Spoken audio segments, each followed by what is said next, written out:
Ya, untuk analisis menggunakan Smart PLS, yang pertama kita lakukan adalah persiapan datanya terlebih dahulu. Nanti bisa dibuka file ini ya, client.712 data dan hasil. Ini dibuka. Kita tunggu sebentar.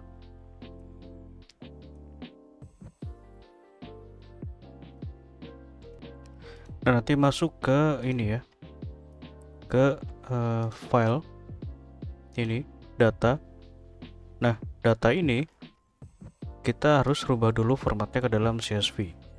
Nah, caranya kita copy data ini ke lembar kerja baru. Jadi yang di copy ini saja ya, kode dari kuesioner dan jawaban responden. Seperti ini. Kita copy seluruhnya.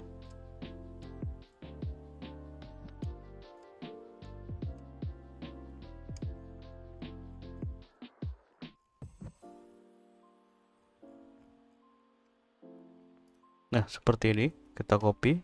Kita buat lembar kerja baru. Nah, kita paste seperti ini. Nah, setelah seperti ini, lalu klik file, save as, browse. Nah, ini bebas ya, bisa di save di mana saja. Untuk name juga bebas. Untuk save as type, nah ini yang penting, save as type-nya ini kita klik, kita rubah formatnya ke dalam CSV. Nah, yang ini format CSV ya, seperti ini, lalu klik save. Nah, karena saya sudah buat format CSV-nya, nanti bisa digunakan file yang dari saya saja. Yang ini ya, 2712 CSV. Nah, setelah CSV-nya terbentuk, kita buka aplikasi Smart PLS. Ya, di sini menggunakan Smart PLS 4.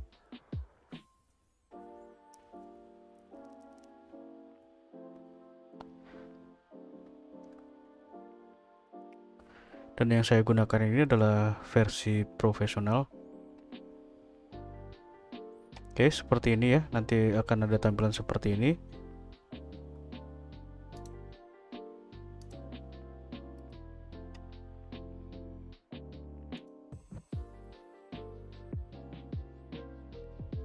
Nah, lalu kita klik new project. Name, kita beri nama di sini adalah contoh seperti itu. Lalu create.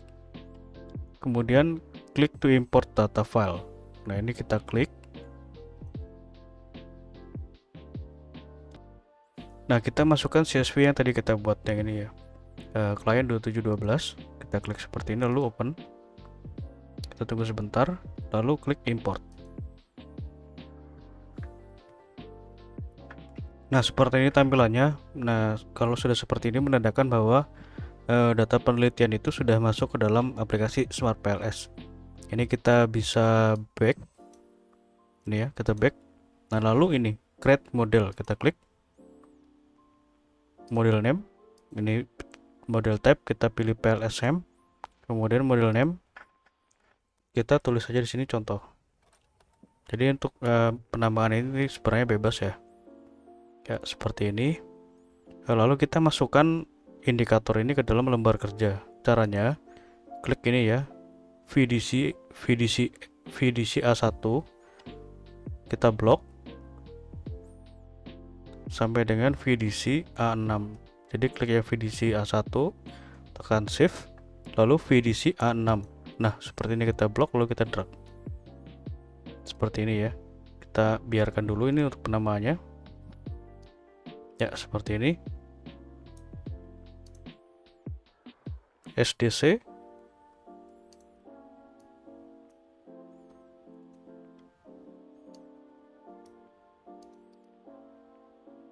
Klik kanan rename. Tulis saja di sini adalah VDCA. Nah, untuk mempersingkat ya.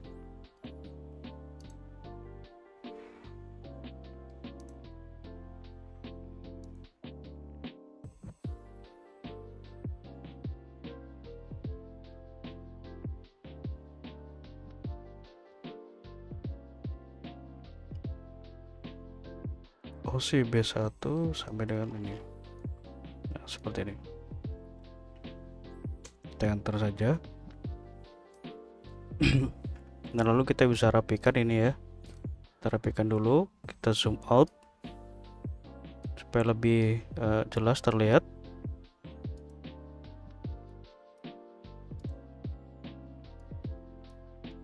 Nah, lalu kita beri nama.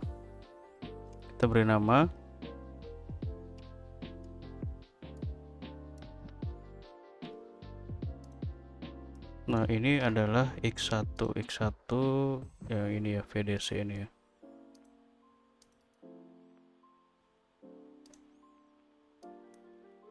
Ya, seperti ini. Nah, kalau seperti ini terlalu panjang, kita double klik. Nah, kita bisa buat seperti ini.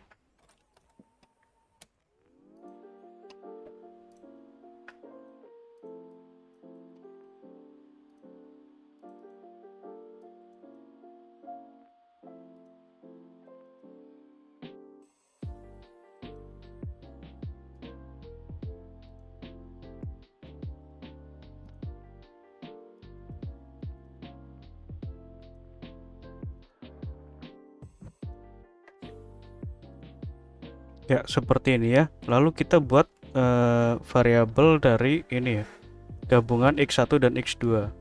Jadi nanti hasilnya itu, modelnya itu sesuai dengan ini, yaitu protein karir. Nah, ini kita buat protein karir, itu hasil dari penggabungan kedua variabel.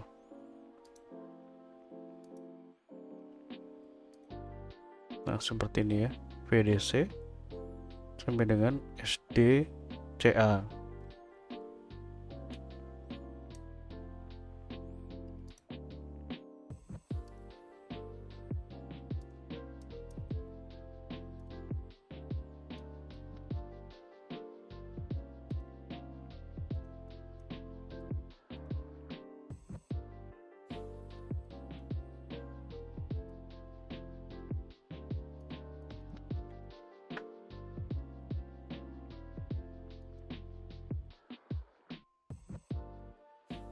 Tulis X saja seperti ini supaya mudah ya.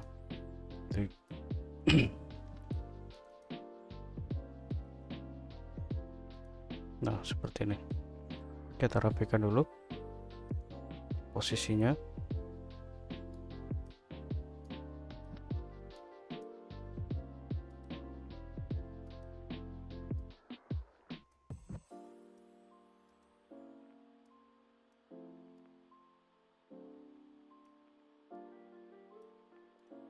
Nah, lalu kita hubungkan variabel ini dengan menu ini ya, connect. Kita klik menu connect, kita hubungkan X1 ke Y, kemudian X2 ke Y, X ke X1, X ke X2. Nah, seperti ini. Jadi ini tidak bisa seperti ini ya. Nanti kalau seperti ini akan terjadi error. Ya, seperti ini untuk modelnya. Lalu setelah seperti ini, kita lakukan pengujian PLS algorithm yang pertama. Nah, pada PLS algorithm yang pertama ini kita akan mengeliminasi ya dari outer loading ini yang masih di bawah 0,70. Nah, nanti hasilnya akan seperti ini. Jadi kita eliminasi pertama itu yang terkecil. Jadi batas eliminasinya itu di sini sampai dengan 0,50 ya. 0,50 atau 0,60 tergantung dari nilai AVI ini. Jika nilai AVI ini sudah hijau, maka dikatakan sudah memenuhi prasyarat validitas dan reliabilitas.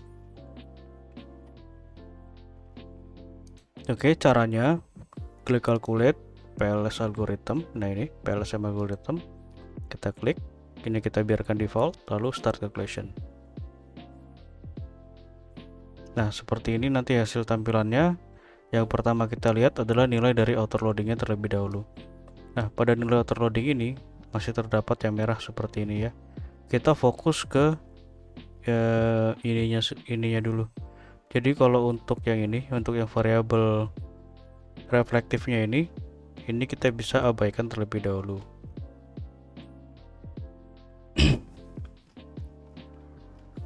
Nah, kita cari di sini di mana variabel yang paling kecil, nilai loadingnya paling kecil. Jadi untuk X1 nilai yang paling kecilnya adalah ini ya, VDC A6. Nah, VDC A6. Nah, ini kita geser terus supaya lebih jelas gambar ini. VDC A6. Nah, ketika di sini dihapus, di sini juga dihapus ya. Nah, seperti itu. Kita rapikan dulu, kita uji ulang.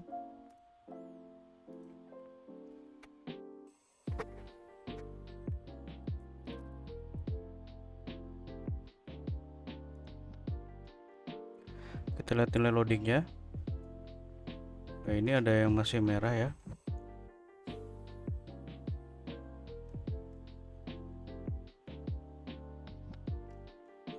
Nah, kita lihat juga nilai dari ini, construct validity and liability. Nah, ini ya, ini juga salah satu nilai yang penting. Nah, untuk patokannya itu nilai ini.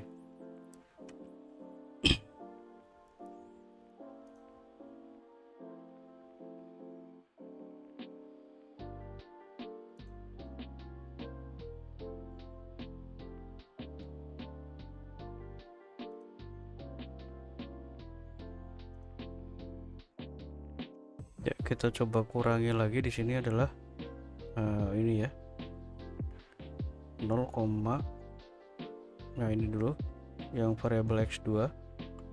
Nah, ini yang kecil ya, SDC 4.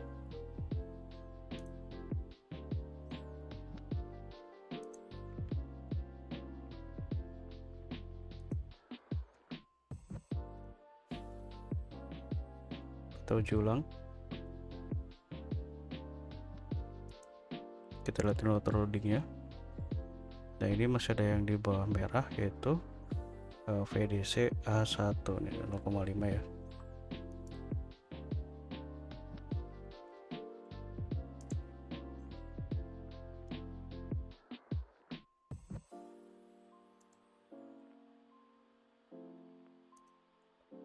Jadi kalau di sini ya dihapus, yang ini juga dihapus.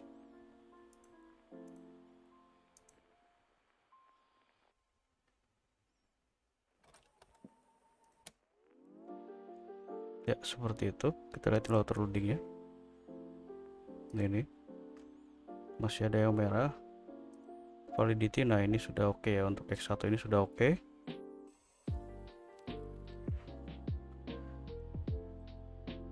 Tinggal yang variabel X2.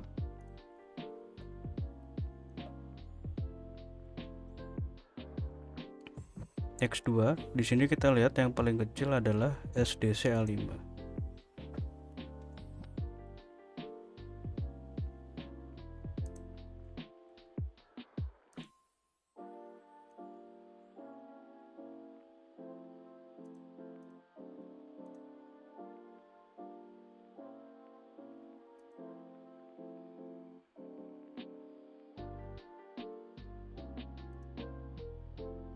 Masih merah.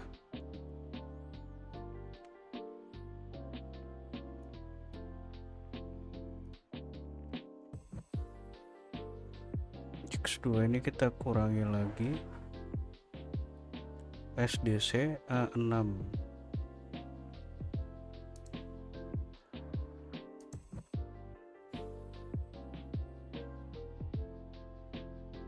Sorry,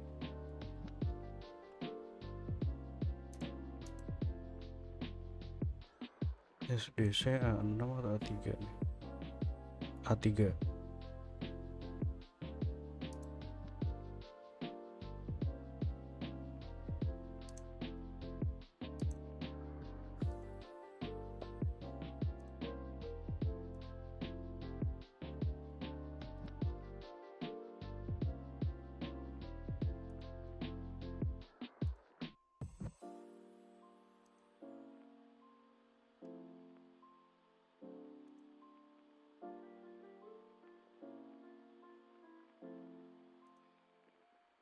Ya, ini sudah oke ya. Nah, ini ada V yang merah, ini kita biarkan saja karena ini adalah bagian dari variabel gabungan. Kita selanjutnya lihat juga nilai dari discriminant validity. Nah, ini yang penting juga. Jadi discriminant validity ini kalau untuk ini yang X ini merah tidak apa-apa karena ini merupakan dari variabel gabungan itu. Nah, ini yang penting. Jadi X1 ini masih merah. Nah, ketika masih merah sini untuk KTMT nya ini kita harus kurangi juga. Nah, karena ini prosesnya lumayan lama ya, Untuk eliminasi itu kita lihat di sini saja yang sudah saya buat. Nah, kurang lebihnya nanti seperti ini hasilnya ya. Nah,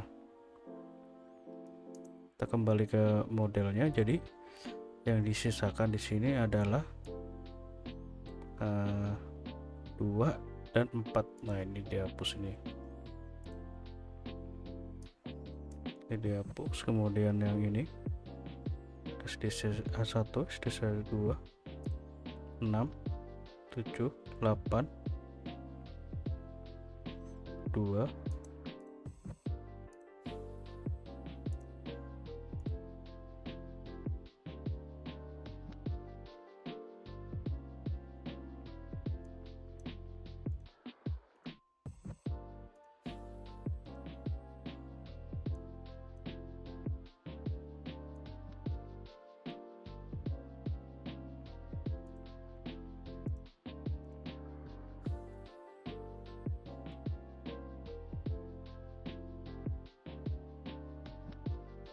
ya. Kita coba uji lagi ya.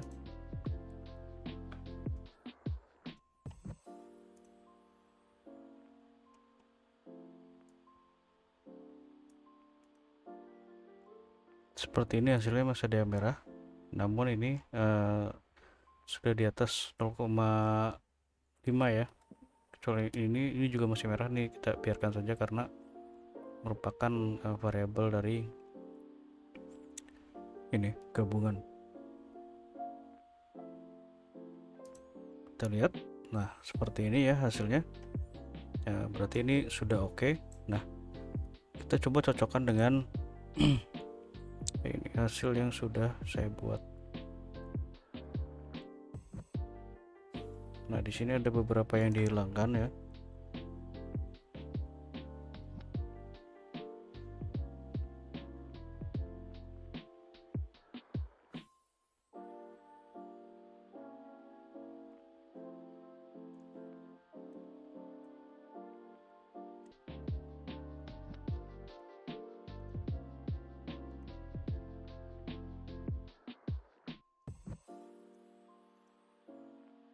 Ya, seperti ini hasilnya. Untuk water loading seperti ini ya, sudah di atas 0,5. Kemudian diskriminan ya, ini sudah hijau.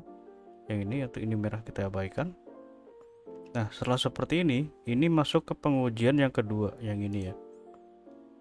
Nah, ini masuk pengujian yang kedua. Jadi untuk yang pengujian yang kedua ini, kalau yang pertama itu kan kita fokus ke ini ya, ke validitas dan reliabilitas. Kemudian tapi yang kedua ini kita sampai dengan pengujian F-square. Nah, caranya seperti ini untuk pengujiannya. Jadi kita lihat dulu nilai dari outer loadingnya. Nah, ini outer loading ini, outer loading. Nah, ini outer loading ini nanti kita interpretasikan seperti ini ya, biar lebih mudah. Kemudian untuk reliabilitas,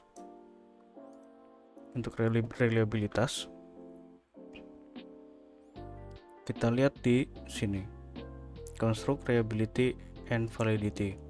Nah, ini adalah reliabilitas. Untuk KV ini nilai minimalnya adalah 0,5, ini sudah di atas 0,5. Kemudian untuk romba kalpa dan komposit nilai minimalnya adalah 0,7. Ini sudah di atas 0,7. Selanjutnya untuk HTMT ini harus di bawah 0,9 ya untuk variabel dimensinya ini. Ini seluruhnya sudah di bawah 0,9. Kemudian nilai R ini menunjukkan seberapa besar pengaruh variabel X terhadap Y. Nah, R itu ini ya. Nah, ini adalah nilai R. Jadi variabel ini, protein karir ini mempengaruhi variabel X1 ini sebesar 0,71 atau 71,0%. Dan X2 nilainya adalah 87,6%.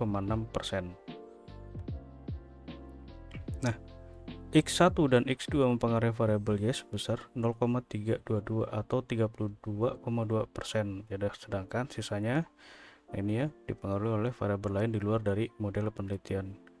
Nah, kemudian untuk uji F ini kita lihat di sini F-square. Nah, F ini menunjukkan seberapa besar pengaruh variabel X terhadap Y secara parsial.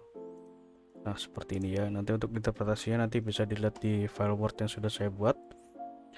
Selanjutnya kita uji juga blend folding.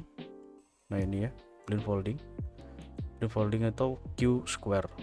Caranya kita kembali dulu seperti ini, klik calculate, kemudian ini ya, blend folding, start calculation.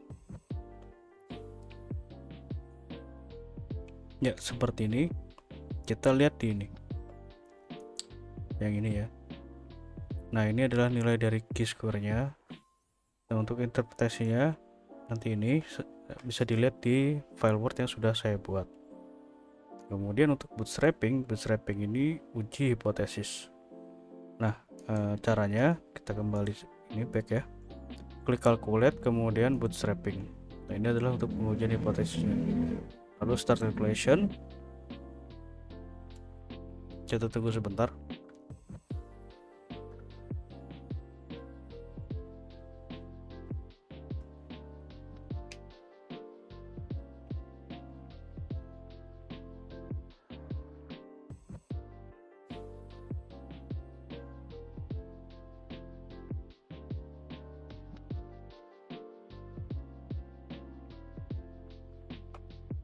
Ya, seperti ini untuk pengujiannya. Nah, yang pertama kita lihat adalah pengaruh langsungnya terlebih dahulu ini ya. Pengaruh langsung antara variabel x1 terhadap y, x2 terhadap y. Nah, itu dilihat di sini path coefficient. Nah, path coefficient ini adalah pengaruh langsung yang ini ya. X1 terhadap Y, X2 terhadap Y, yang ini yang atas ini bisa diabaikan terlebih dahulu. Karena ini adalah X1 ke X ke X1, ini X ke X2. Ini di luar dari hipotesis. Jadi bisa kita abaikan. Nah, kemudian untuk yang hipotesis 3 dilihat di sini. Total indirect effect. Nah, ini adalah untuk yang X3 ini jadi X ke Y ya. Nah, ini. Nah, di sini yang perlu diperhatikan adalah nilai dari original sample dan p-value. Jadi original sample ini menunjukkan pengaruhnya itu positif atau negatif. Jadi kalau tidak ada tanda negatif di depan ini berarti pengaruhnya positif. Dan untuk p-value menunjukkan apakah pengaruhnya itu signifikan atau tidak, atau hipotesisnya diterima atau tidak. Nah, ini seluruhnya hijau, artinya sudah di bawah 0,05. Dan original sample juga tidak ada yang minus, maka seluruh variabelnya ini memiliki pengaruh positif terhadap Y. Jadi positif signifikan, seperti itu. Nah, untuk interpretasinya nanti lengkapnya bisa di file Word ya. Sekian untuk pengujiannya. Jika nanti ada yang kurang jelas bisa ditanyakan. Terima kasih.